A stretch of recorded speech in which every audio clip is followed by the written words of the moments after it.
Oh my God, kinikilabutan ako, guys.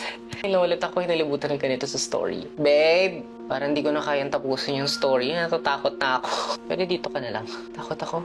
I-open mo na lang to ng bedroom. Sige. What if sa paglipat mo ng bahay, sumama sa'yo multo ng batang nakatira doon? Would you do something? Or hahayaan mo na lang na yung multo is samahan ka, I guess, for the rest of your life? Yung story na to is sinend ng isang anonymous sender, and itong paranormal encounter nila happened 9 years ago.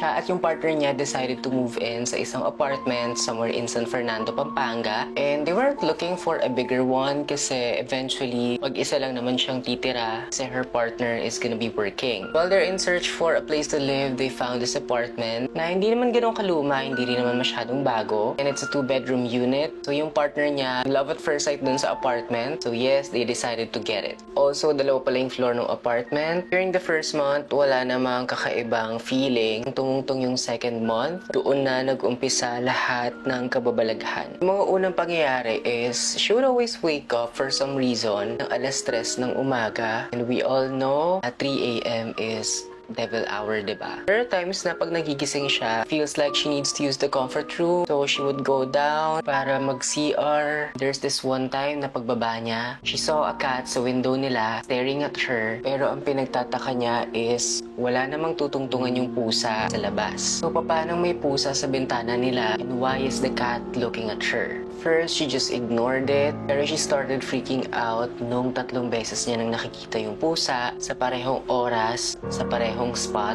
So at the back of her mind, aswang ba yun? Entity? Who knows? Moving forward, si sender ay nag-birthday and she invited some of her friends sa bahay niya. Not knowing na yung isa sa mga in-invite niya is meron palang ability or third eye. They went there, just celebrated her birthday, and out of nowhere, kinusap siya ng kaibigan niya na yon and said, "Paggabi na, close your curtains ha." So yung sender was thinking, why? And her friend answered her, basta.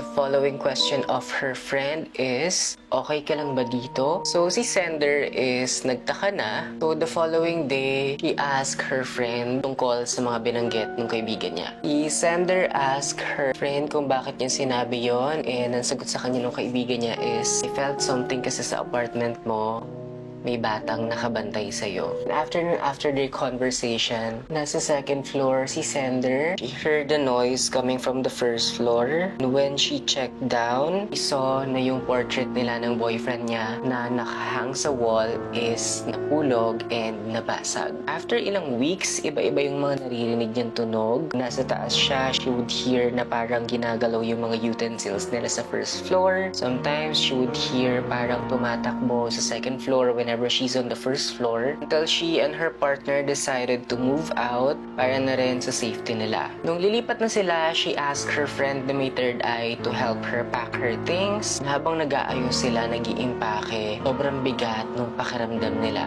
Parang may pumipigil na umalis yung sender. And days have passed, nung nag-aakot na sila ng gamit, pumasok yung friend niya sa bahay and told her na, teka lang, kakausapin ko, gusto kasing sumama sa atin. Oh my God, kinikilabutan ako, guys. Kailan ulit ako hinalibutan ng ganito sa story. Also, sabi pa nung friend niya sa kanya is, pagpasok mo ng car, wag na wag kang lilingon. Pero hindi daw alam ni sender kung ano yung pumasok sa kanya. Pero lumingon siya ng mabilisan. Pagdating nila sa house ng parents ni sender, where she moved for a while, nakita niya yung friend niya na pasikretong umiiyak. So, nilapitan niya and asked her, why are you crying? And yung sagot sa kanya ng friend niya is, talagang nakakatakot kasi her friend answered, sumama kasi siya.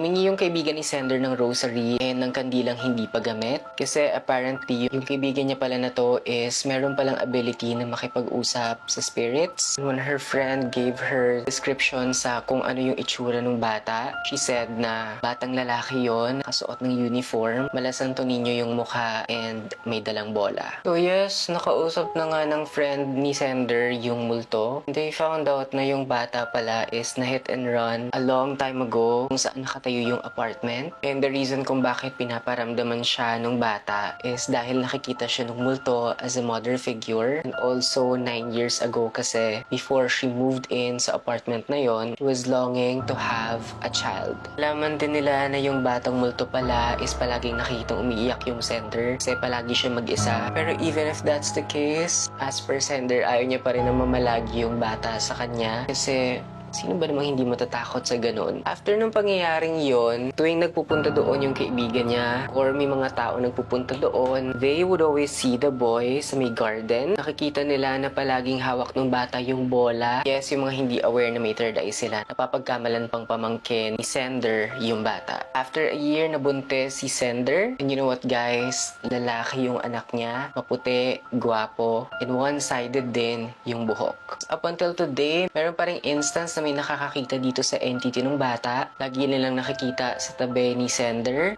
Naka-uniform pa rin. Still, hawak yung bola. And eventually, naniniwala na si Sender that it's their guardian angel. But anyway, here is the look that I did for today. I just went for this timeless, bold, classic red lip, black winged liner, and I just really love the old Hollywood feels that this look is giving me.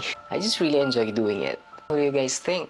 But going back sa story ni Sender, kakayanin mo bang magkaroon ng isang batang multo sa tabi mo for all your life? Or gagawin mong lahat para iwanan ka ng entity? That's it for our video. Kung meron din kayo mga horror stories na katulad ng kay Sender, you can join my Facebook group. You can share stories with me there, and I would happily share it here if you'd approve. Thank you so much for watching, and for more videos like this, please like, comment, and follow for more.